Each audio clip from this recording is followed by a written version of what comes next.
By the way, she so much better as a blonde. Alison Lohman? I was gonna say she's so much better as a 14-year-old. I thought she looked good at the end too. I finally Watched. I finally Watched. I Finally. watched. I Finally. watched. finally Watched. Hey everybody, welcome to another episode of I Finally Watched. This is David. And this is Alon. And we finally watched Matchstick Men. Yeah, I mean, I don't know that I don't know that this would have been one that was on my list to watch if it weren't for the pod. If it weren't for me suggesting it. Yeah, I did not know that this was a Ridley Scott movie at all because Me either. this is very different than most of his stuff, although I will say like he has a couple of these. So he has Another Year with Maximus, Russell Crowe. And then he has, there was one other where I was like, that's kind of completely different. Like Makes not this not in space and not in ancient Rome. no sand involved whatsoever is, I guess, mainly my point of what I meant. You know, this movie was on my radar like when I was way younger, and it was like one of those movies that was just like periodically on TV. Just like I would get to the channel, I'd just be in the middle of it. But I remember the scene, I watched it a little bit. It bored me very quickly as a kid, as if you could imagine. It was the one where Nicolas Cage was cleaning obsessively his apartment, that Yeah. scene. And I was just like, you know what? Not for me. And I think that cemented like this lifelong, up till recently, this lifelong thing where I'm just like, I have no interest in saying OCD Nicolas Cage in a movie. But it's so much more. It was Thelma and Louise was the other one I was thinking of that was kind of different. I He didn't also know he did did that movie. G.I. Jane and Hannibal. You can't make a G.I. Jane joke. The last guy who did that got slapped the shit. I don't know if you heard about that. Dude, you love to make that joke. You love it. Just, I don't understand any chance you get. I'll tell you why. Because I was thinking about why do I like making that joke just the other day, and I'll tell you why. I loved Will Smith as an actor, like as an action movie, like I Am Legend, Hancock. That fucking shit was my jam. Okay? iRobot. Oh my god, did I love iRobot? Okay, and it's like fallen hero sort of thing. I just hate him. I think he's cringe. I think he's like one of those like out of touch rich weirdos that just is like gives me the ick. And it's really sad because I really loved Will Smith and now I can't stand the motherfucker. You using the words cringe and ick unironically in one sentence gives me the ick and makes Yeah. me cringe. Yeah. I bet. Yeah, I still like Will Smith. I don't know. I forgive him. He didn't slap me, so we'll be all right. Just make a good movie. It's not like I like Chris Rock either. I just found it like I like Chris Rock.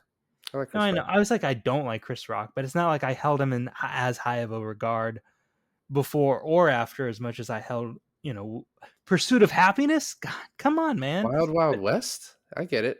But yeah, Will Smith is not in this movie, so we don't have to talk about him too much. Let's go back. I watched that scene, Nicolas Cage cleaning the carpets, and I was just like, you know what? That movie, why do I want to watch two OCD guys cleaning carpets for an hour and a half, right? That movie is not that at all. No, yeah, this is slightly different than that. I will say so. My problem with this movie, I still liked it, but I think 20 years on, it's sort of very telegraphed, and for a couple of reasons. So I guess some context, I brought this movie up to my wife a couple months back, and she was like, oh, that's the one where she cons her dad or whatever, and it's not, or something like that. I was like, oh, well, I've never seen it, so thanks a lot. And then I sort of forgot what she said. And so then when you said, let's do this, I was like, oh, Ashley spoiled that for me, but I have no idea what she said. Like, I can't remember it. But then when someone does that, you're like clearly looking for, It's like this. triggering some memory back there, you know? So just the Yeah. whole time I was like, all right, well, that's not his daughter. The other reason that's not his daughter is I started watching this and I realized I don't think I've ever seen an Alison Lohman movie. And I was like, I need to look up. There's no way she's actually 14. And thank goodness she was 24, because that was weird. And it turns out she actually auditioned for the role, pretended to be 14, and after she got it was like, well, I'm actually 23, 23 at the time. And they're like, "Holy shit, thank God we don't have to pay those child like Right. those not only child rates, but like the restrictive underage hours." So I feel like that sort of changes the movie a little bit because she's very obviously not 14. Like she's older than I am, so like at the point of this she was Well, not 24. at that time. Well, she's always been older than me, but at that time she was 24. Oh, okay. That I Yeah, guess like that's yeah, yeah, yeah. me and her are traveling along at the same time, and again, so Mhm. she'll always be older than me unless Yeah. one of us passes, So unless it's her. So that part, I think they obviously had to change the movie around for that bit, because if she's a 14-year-old, her dating some guy at the end doesn't make a whole lot of sense. But then it also just, to me, well, the you whole you think they upped her age in the movie because she wasn't actually 14? well, that last scene sort of definitely treats it that way. You don't think that was always there despite who they would have cast? Oh, I'm sorry. You're saying that they were actually looking for a 14-year-old. Yes. Okay. Okay. Well, I assume so based on that one, Yes. tidbit. But what I'm saying is, her dating some older guy at the end doesn't really make, going carpet shopping doesn't make sense if she was 15, it was 1 year later in the movie. The other thing that sort of throws me off with this is I feel like, if they did this now, they wouldn't have the score that they have for this. Like, Hmm. this is a very obviously con man, con artist score going in the background. So the whole time you're like, all right, when's the other shoe drop? Like, when does the con on him? Now, I will say that it But it hold then on. Hold on. No, I wasn't done. I Mhm. will say that it was a shock to me, the other part of the twist, but the whole time I'm like, that's not his daughter. She's conning him. And they kept giving you more and more that that's what was happening. Yes. Okay. I I tried to be smarter than I thought this movie wanted me to be, and therefore I ended up in a worse position. So my viewing experience went like this. I saw the synopsis for the movie. The synopsis on the movie in the movie says something along the lines of two con men are in the middle of a con until one of their daughters shows up and ruins the whole thing. Something like that, right? Yeah. And I thought there's no way that the synopsis for the movie would say one of their daughters shows up and ruins the whole thing without it actually being his daughter. So I was like, haha, that can't be the twist because the synopsis says it's his daughter. So in my head, I have brain block where I'm like, I am seeing it through the fact that this is truly his daughter. Now, I'm watching it with Taylor, who went into the movie 100% blind, Yeah.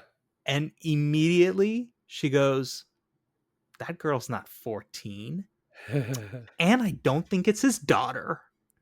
And I'm like, "What are you talking about?" She's like, "What do you mean?" She's like, "Well, Frank's been behind, like, Frank is the one who suggested the doctor. The doctor would have never called his ex-wife willingly like that." And I was like, "Shut up. You don't know what you're talking about." Like, and I'm like being like, "Look, I read the IMDb synopsis. I know what's really going on here. It's actually his daughter." And then as I was watching this too, I was like, damn, if that's actually his daughter, the movie's doing a really good job to try to make you think that it's not his daughter. Mm-hmm.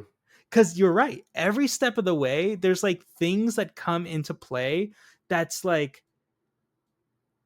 well, if she's not conning him, the movie really wants me to think she's conning him. Yes. Well, and the way she, like, he tells her to do something and she does the exact opposite, especially with the bank and his safety deposit box, and she's legitimately just like, let me see the number, like, oh, let me let me try and look Yeah, but at she's it. doing it in like a kid way. Yeah.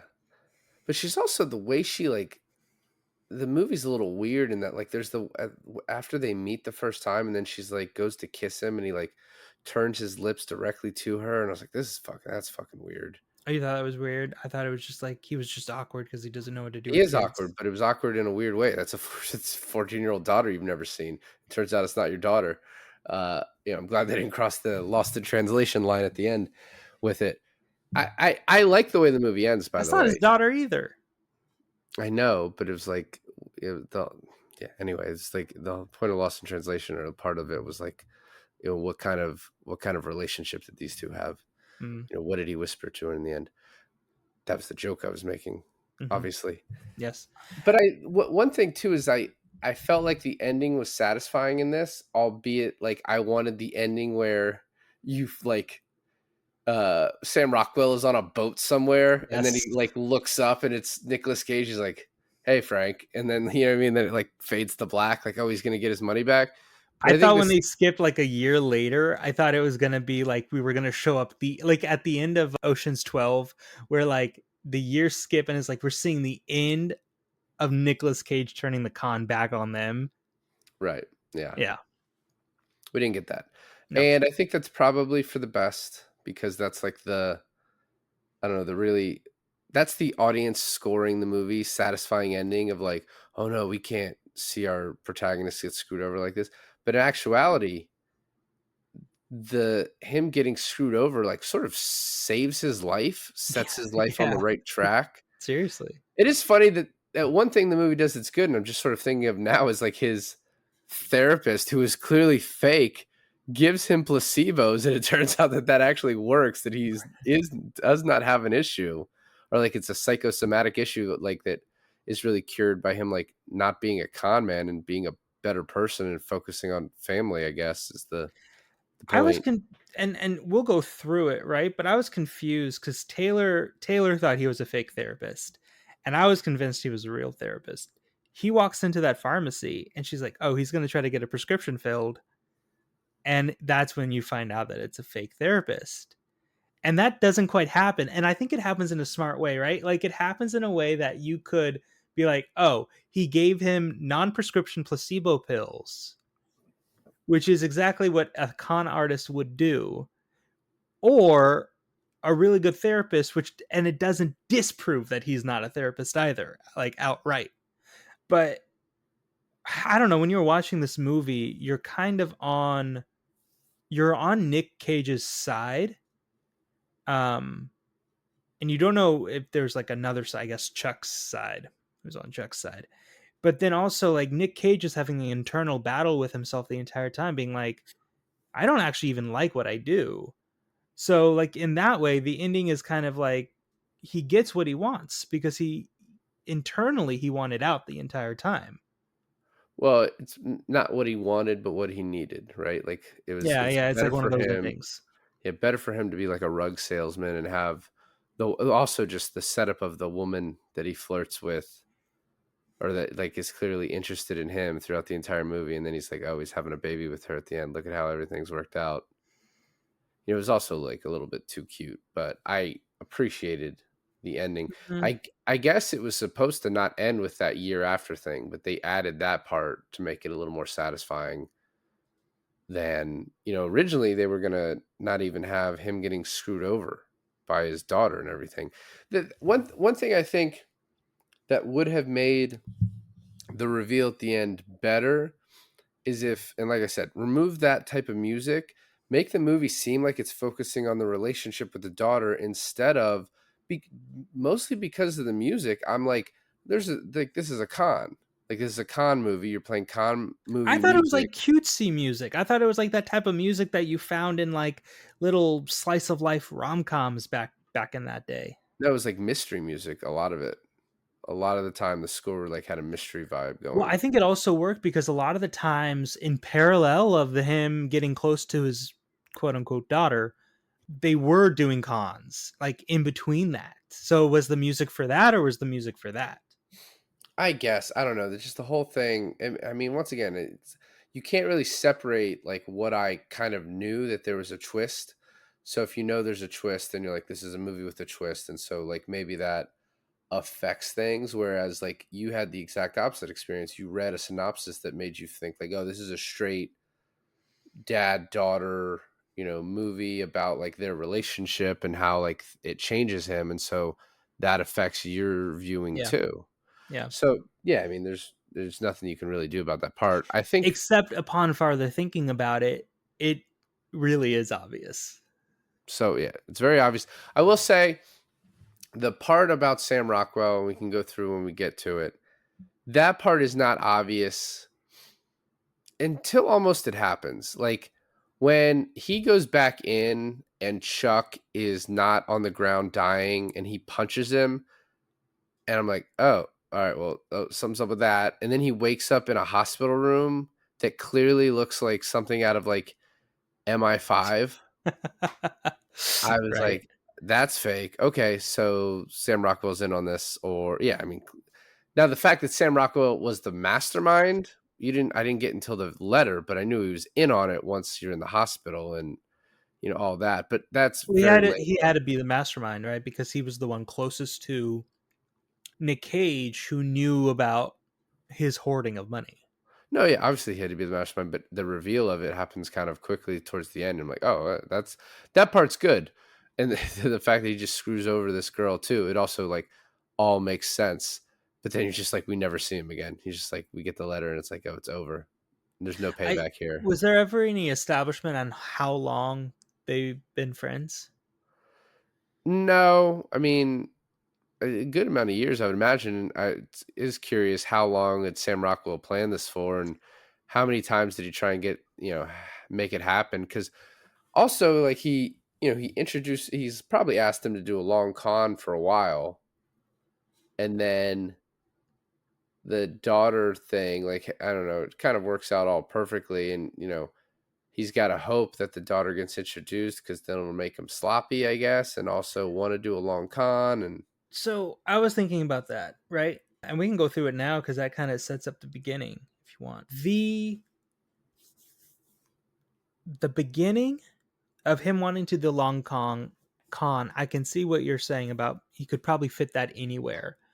But the doctor that originally prescribed the pills that goes away, needing a new therapist, that's a Frank orchestrated thing with the therapist. However, he would have had to have known that Nick Cage lost the pills.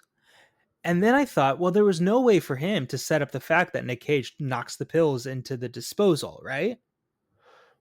Yeah, but eventually, I mean, you could have just had it to where eventually he runs out of pills. So it And could have started like 2 weeks later. so then do you think the doctor that originally prescribed the pills was also a Sam Rockwell setup? Yeah, it was probably like an initial attempt to try and make this happen.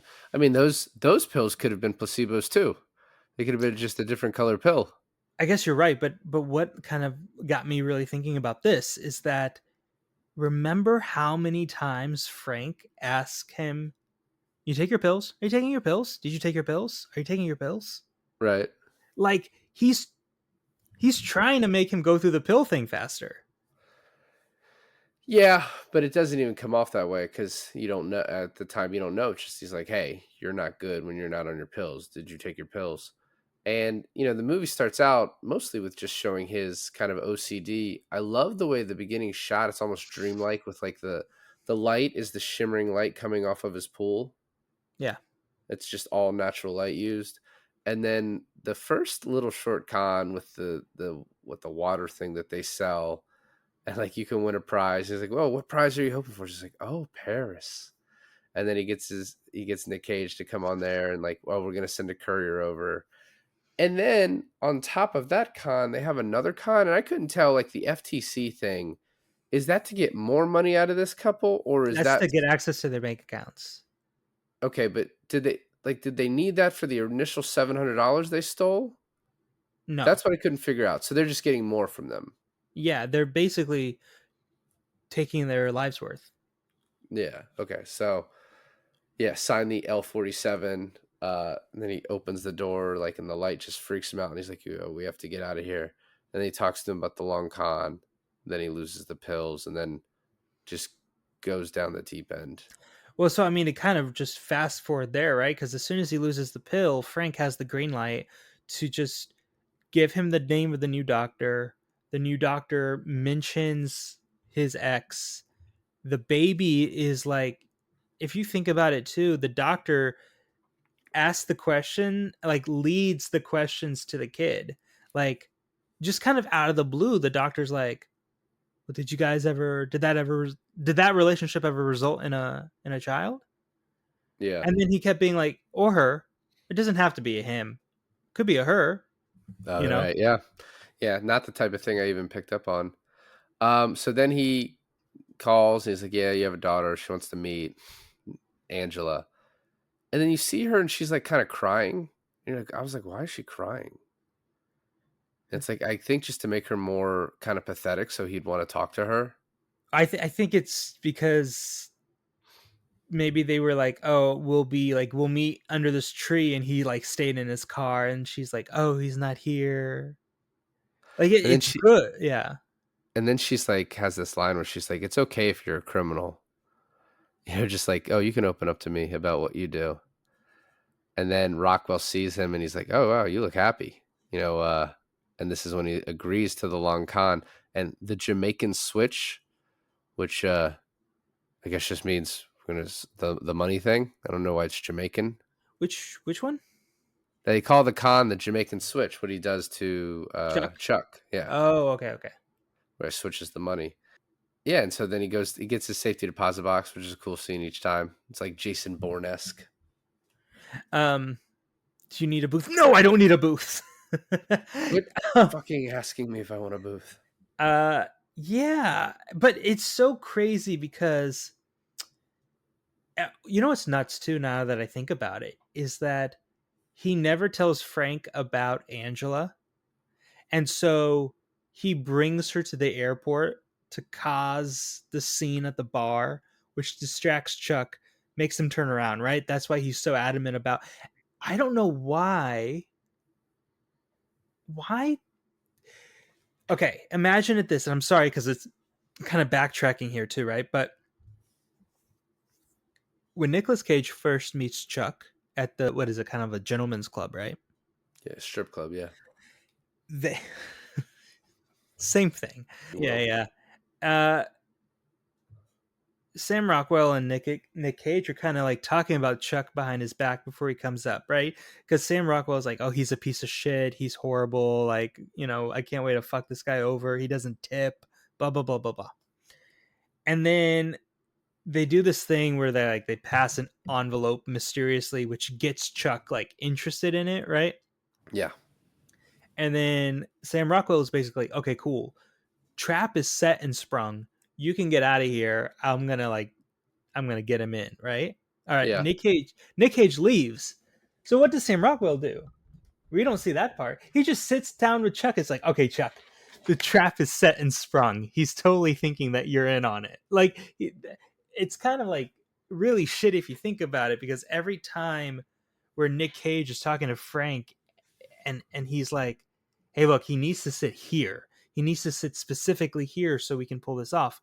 And then when you come and they're not sitting in the same spot, like in the correct spot, you're like, oh, in the movie, you're thinking, oh, Sam Rockwell's character, Frank, couldn't get Chuck to convincingly sit there, right? But in reality, he could have been like, hey, Chuck, I need you to sit there because that's where he thinks the con is happening. Well, and he's actually like, "Yeah, don't sit there." So then he has to do something to convince you to sit there. So then, because everything isn't working out very perfectly, he won't even have time to consider that he's being conned. Exactly. Yeah, But like then, we can't make it too easy on him. but But what? yeah, because when he first comes into the strip club, he's like, "Oh, he didn't notice you. You got to get him to notice you." And he's like, "Oh, okay, hey, Heineken." And then he notices him. And he's like, "All right, we got him. Like, we're good." Yeah, exactly. But Well, what and I then was, he sends, if you think about it this way, he sends Allison Lohman over to his place at the same time he has to go to the strip club to go through his apartment to find whatever she can. And we see her going through stuff, and you're like, oh, that's just like kind of kid behavior. She's like What does my dad have? She's like messes his underwear up, which is kind of fucked up because he has OCD, or he thinks he has OCD. But also, like, that's also a very kid thing to do. And then she finds the dog and the gun, and obviously Frank has to be like, yeah, he has a gun. You got to find where it is. Maybe Frank knows where it is. I don't know. I don't know if we ever see Yeah. that Frank knows where it is. Mm. But yeah, like all that happening, and then he comes home, and it's just they have like a little bit of a father daughter. Like they get. Right. So she Oh, finds the money and he the brings gun. the ice cream. He brings the ice cream home. He brings the ice cream, and she's like passed out all cutesy on the couch and stuff, right? And it's just like, oh, this is my life now. Like he's thinking like, oh, I'm a father now, and how like also they pick the actual place where the mother lives, but they instill this fear that he can never talk to her because she's gonna be super pissed about it, right? Yeah. So it's like it works out perfectly. And what's insane is that's ended up being the actual place that his ex lives. Well, they had to use the actual place because she would know he would be able to look up and know this isn't where she lives. He has the ability to do that. Oh, that's true. One sort of red herring that happens that never actually leads to anything, which is really like a smartly written thing, is at one point he's like, "Oh, here's the 5K." He's like, "Oh, I'll give you." So he gives him 5,000 sterling pounds, and he's like, "You just made 2,000." He's like $2,567. He's like, "The internet is amazing. My daughters are a wizard." I was like, "Oh, he's gonna fucking like look them up or something. He's gonna be able to figure this out because he knows how to use the internet in 2003." And I guess not a lot of people do. And it never does never anything, nothing with that. Well, hold on. Now I got something else to say. So when he mentions his daughters, Nick Cage is like, "Oh, I have a 14-year-old daughter." Frank gives him a look like, "What the fuck are you talking about?" He didn't have to do that because Frank already knew that he did have in his head a daughter back home, right? Yeah. But Sam Rockwell, he was like he had to give him like a look, and he even like after he left, he was like, "Yo, where did that thing about the daughter come Yeah. from?" What's that all about? What I wanted to mention earlier is when he was in the wrong seat at the airport and he had to come up with an excuse to put him in the right seat. Without, and this is weird to me. Maybe you can explain it if you have a better explanation. Without telling Frank, Sam Rockwell, right? Without telling him, "Hey, I'm going to bring Angela. She's my daughter. She's going to distract, like make a scene at the bar." What was the plan originally to distract Chuck long enough to make the switch? Because I was like, oh, did he not tell Frank? Because he's actually pulling one over on Frank. The original plan was the homeless guy. And he's like, "Oh, you're really going to pay that guy this much?" He's like, "Well, yeah, he's worth it." That was the original plan. Oh, I And forgot about the homeless guy. So what and happened to him? they didn't even have, well, cuz they changed the day, so they didn't even have enough time to use him. They changed the day because Frank wanted him to bring the daughter. That's why they changed the day. Oh shit! Yeah, you're right. So they changed the day so they could bring the daughter so she could get caught cuz she has a record. Not really. Yeah, but probably not. Yeah. So, yeah, that's why all of that happened. Oh my god! And that's why she got him the gift at the gift shop because that put in is like, oh, he already checked out the airport lounge and he was like, they don't have cameras at the airport lounge. He's like, they did in the gift shop. She never went in the gift shop. Yes, she did to give me the gift. Oh my god! Yes. So there's a little bit of a mini con when she gets mad at him because he yells at her for going out, and she's like, even my mom's boyfriends at least tell me what they do. So he's like, "All right, fine, I'm a con artist." And they do the lotto con. They go through the whole thing. We get the lady who you've seen in like 1,000 movies. I'm pretty sure she's in an episode of Justified or two, and steals the $300 from her. And he's like, "You did very good. Now I'm going to need you to give the money back." And she's like, "How am I supposed to explain that?" And he's like, "I'm sure you'll think of something," which is like, is that lady in on this? No. But Yeah, obviously not. But it did give me thinking though. Like she took to his line of work quite well and quite easily, and he never stopped and thought like, oh, like this 14-year-old adapted to this whole thing very well. yeah, what's funny is so we're at the planning at LAX, which by the way, that was just like the Anaheim Convention Center, and like kind of did not look like LAX at all. You know, Yeah, this was right after 9/11, so they could not film at LAX. But he says he sits with his back to the bar, or we blow this whole thing off. So kind of a little bit of like a strong move from Frank to be like, all right, you're not originally going to sit with your back to the bar. You're going to sit with your back to here, and we're going to get him to make you move. but Because also, Roy could have just been God, like, ah, fuck it, we're not doing it. It's over. yeah, it was bet that he knew that he would win, but like moving it up a day threw him off completely, right? Like Roy was like completely frazzled when he walks him to the security and then he just shows up in the parking garage. I think that's when I should have known something was up. Yeah, because he's like, welcome to security. And then afterwards, she's like, what the fuck did you do? And also the way that they're like, they get caught at the gate and he's like, just keep the change. She's like, oh, I can't keep a gratuity. He's like, it's not gratuity, it's a gift. Like, it's very funny. And oh, yeah, Um, they get to go bowling for a little bit, which was like a sweet moment. fake, fake Yeah. news. She doesn't even like bowling, that fucking No, she bitch. does. She does because that's where she met the boyfriend. That's true. She That was like the used some one real info. genuine thing that she had. Yeah. Then another thing that occurred to me is like Frank kind of sucks. Like from the beginning, he sucks as a friend because like Frank is super messy, and then Roy is super OCD. And then Frank comes over to Roy's house, which seemingly is like, oh, you're just a shitty friend. But it's like the fact that you're going to con him out of his life savings also makes it like, oh, you're a really shitty person. Right? Because you do No, that. he needs You to do get him. that. He needs to get him to use up the pills, and he needs him to get him to go to the shrink. That's why he like rubs the foam between his ass cheeks and stuff like that.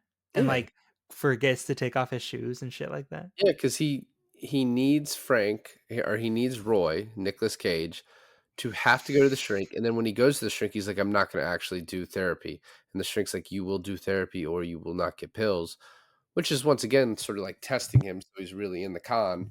Uh, and so yeah, he just needs to have set him over the edge so much that he has to do it. I mean, obviously, this is what the whole movie is saying. What really sucks in the end is that not the fact that he lost all the money, right? He didn't really even like the money to begin with. It's the fact that he lost a friend, a confidant, A dog, a daughter. Like, that's fucking job sad. security. Job security, yeah. So the con obviously goes awry because, well, it doesn't go awry. The con we think we know goes awry. And the way he gets out of the car, and he's like, "What did you do? Why did you not walk him through security?" And then he's like, "Well, we're not on the books." And then Frank, Sam Rockwell's like, "What about her?" And he's like, "Well, very clearly she doesn't have a record." Like, he's like, "Did you check?" He's like, "Because Uh-huh. I know she has a record." And he's like, "Yeah, I have a record. The security guard was groping me. What'd you want me to do?" No, it was perfect too, right? Because she was like, I stole a pack of gum. It's like, they arrested you. He didn't even believe her. He's like, they didn't arrest you for stealing a pack of gum. And of course, that whole story is bullshit. She doesn't have a record or anything like that, but Frank knew where to poke and prod.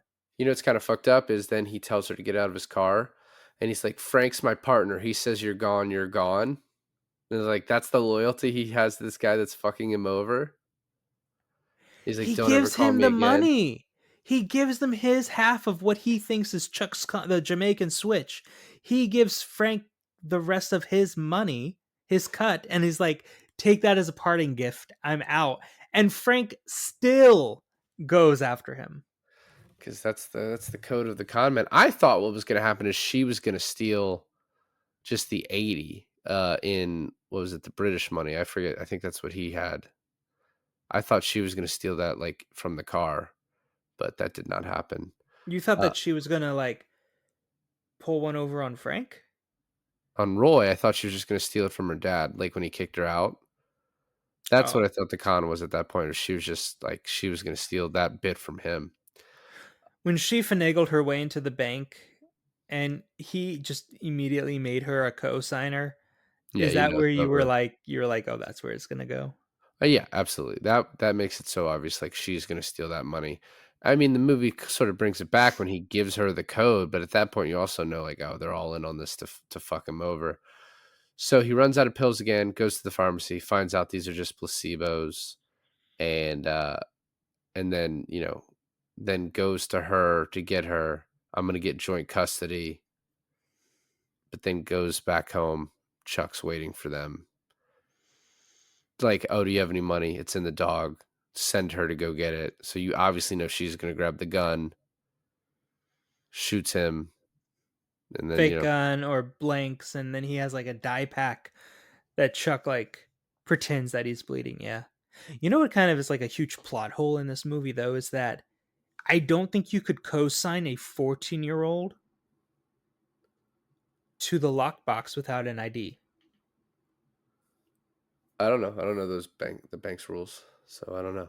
Because then it would be like, well, then if she pulled out an ID and her name wasn't Angela, then we're fucked. Or if it's not the last name of the woman, then they're fucked, right? And it's like, oh, she needs the ID and the code. Well, it's not the ID. He always had to sign his name, so they check the signature and the code against the person who's allowed to sign, and to make sure the code's right. Right, but then how? You see what I'm saying? Is like if they don't have any identification set up, The how do they? identification is her signature. They match the signature. Someone has to be able to forge her signature. They could have just forged his signature at that point. That seems like an easier con. Well, they needed the code too, and Right. but yeah, but I mean, he gave her signature authority, so I mean, maybe that was the plan, was to forge her signature, but they didn't need to. I guess.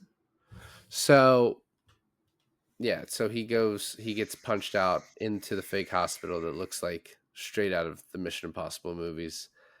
And like, I don't know, they're still trying to trick us as the audience that these are real cops, and it's like none of this is it's very obvious. And then when he wakes up, he's like, it's really hot in here. Can we get this fixed? And he goes out and it's like everyone's gone. He starts running around and we hear the note written by Sam Rockwell, read by him. Just, I mean, it is very good. It's just, I wish I had not seen it coming from a mile away. Yeah. I mean, I didn't, but my wife did. But Yeah, I I still don't, thought it was very good. She thought it was very good. I don't give Taylor any credit for these things because I've watched a movie with her and she sees everything in that, every possibility. She's like, oh, what about this? What about this? What about this? And then she just, at the end, she's like, yeah, I said that. Story of my life, bro. She comes into situations so critically. But it's like, I don't even find that enjoyable. But she's always just like, oh, yeah, I know what's happening in here. It's like, just watch the movie, Taylor. Because I've also been there when she's fucking deduced the exact opposite plot. Well, that's true too. But she's very like not non-trusting of the plot. Yeah. Yeah. She's like, they're trying to trick me. They're always trying to make me look a fool. And so, yeah, then they add in this 1 year later where she just happens to run into him at a carpet store. I love the way he just like stares her down and she's just like, oh, fuck, this is so bad. Yeah. It's like, By the way, are you conning this guy? And he's like, no, actually, I like this guy. yeah. And it does almost play off as like a long lost daughter tries to introduce her boyfriend to her father. And I do appreciate at the end, he's like, I'm not mad at you. I still kind of think of you as my daughter. Like, even though that was all fake, like, I still feel that way about you. She calls him dad at the end. She's like, She waves like a little kid. And do you want to know my real name? And he's like, I do. I do. I know your real name. I already know it. I mean, it's really sweet. It's just kind of sucks. But then you see when he goes home and he has a wife and, she's pregnant. And it's like, it all did kind of turn out for him. By the way, she so much better as a blonde. Alison Lohman? Yeah. I thought she looked good at the end too. No. I was going to say she's so much better as a 14-year-old. Her career, and I don't know why it has been the way it is, because she hasn't done anything since 2016. So I don't know what happened. She gave up acting, or it's hard for women of us at a certain age to get roles. But so Matchstick Men, I guess her big break would have been White Oleander the year before this. So does White Oleander, Matchstick Men, Big Fish, back to back to back. Oh, wow, she's a big fish, huh? Then, she's like the lead in 3 of those, or co-lead or whatever. Then Flicka, 2006, Wow. Beowulf, Flick Wolf. Okay. Drag Me to Hell in 2009. She is the Drag Me to Hell girl. I always get her confused as being someone else. And then Gamer in 2009 as well. Doesn't do anything from 2009 to 2015. 2015, The Vatican Tapes. 2016, Urge. 2016, Officer Down. And has not done anything since. And I don't really understand why. She's very good.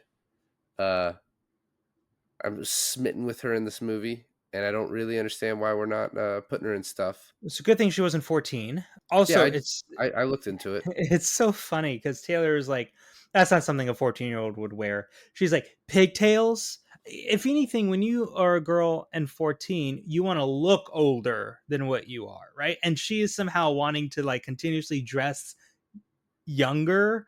And she's just like, it broke her believability right there. And I was just like, I think you're looking too much into it. She was right though. So she had a kid and focused on her family, which, good for her if that's what she wanted to do. I have Good no for her. problems with it.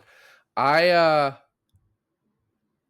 thought she was great in this, and yeah, if she wanted to continue acting, I kind of want to watch Drag Me to Hell. I never really had a desire to watch that, but October. I bought it. Yeah, Matthew will murder me if we don't do those. If we don't do Sweeney Todd, so like We can fit it in, dude. I mean, September, October is it's a lot. Sweeney Todd, Rocky Horror. It has to happen in September, and then yeah, whatever we want to fill in. Other than that, I like this movie. I think even though I saw it coming, the ending, all parts of it, right? I saw that she was not his daughter and that she was part of a con. Didn't see the Sam Rockwell piece. So then seeing the Sam Rockwell piece, it was fun to discuss, similar to like Ocean's 11, Ocean's 12 Yes, exactly what I was specifically, thinking. how like, oh, the way you watched the movie is not what actually was happening. Like it wasn't, his perspective of it is not what was actually occurring, and that is always cool with these movies. 100% agree. I mean, I enjoyed this movie while watching it, but I think I even enjoyed it more 5 minutes later when I'm sitting, when I'm discussing it with Taylor, and 3 days later when I'm discussing it with you, and we keep thinking about, but then that means that this happened and this happened. Like that's the part of like these types of movies, rewatchability and like long-standing conversations. I think that's like sometimes when we do these movies, especially comedies, it's hard to like find and pull discussion points out of, but because you almost have to, once you know the twist of this movie, you almost have to turn the whole movie on its head. I think that's why it gives us like a lot of things to talk about, even though even though this is ending up being a short episode, I think people who are listening to this episode would be doing themselves a disservice if they haven't already seen the movie. And if you haven't seen the movie and you already know it because we spoiled it for you, still watch the movie because it is fun. My biggest thing that I keep going back is I can't believe Chuck was in on it the entire time. Well, thanks for listening to another episode of I Finally Watched. This is David. And I'm Milan, and we finally watched Matchstick Men.